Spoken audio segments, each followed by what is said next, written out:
മുതിർന്ന CPM നേതാവും വനിതാ കമ്മീഷൻ മുൻ അധ്യക്ഷയുമായ MC ജോസഫൈൻ അന്തരിച്ചു.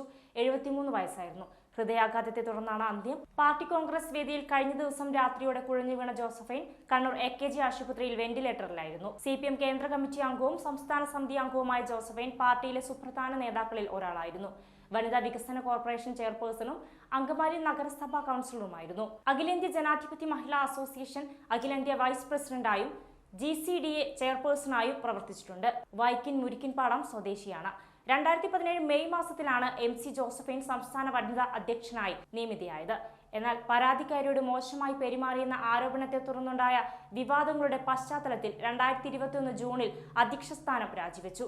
ചാനലിന്റെ ഫോൺ പരിപാടിയിൽ ഗാർഹിക പീഡനത്തെക്കുറിച്ച് പരാതി പറയാൻ വിളിച്ച സ്ത്രീയോട് മോശമായി പെരുമാറിയതാണ് MC ജോസഫൈന്റെ രാജിയിലേക്ക് നയിച്ചത്.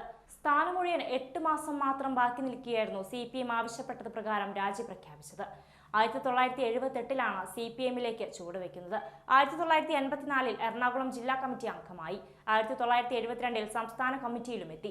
2002 മുതൽ കേന്ദ്ര കമ്മിറ്റി അംഗമാണ്. 1996 മഹിളാ അസോസിയേഷൻ അഖിലേന്ത്യാ വൈസ് പ്രസിഡന്റായി. സംസ്ഥാന വെയർഹൌസിംഗ് കോർപ്പറേഷൻ എംപ്ലോയീസ് യൂണിയൻ സെക്രട്ടറിയും വർക്കേഴ്സ് യൂണിയൻ പ്രസിഡന്റുമായിരുന്നു. 1989 ഇടുക്കി ലോക്സഭാ മണ്ഡലത്തിലേക്കും മത്സരിച്ചു.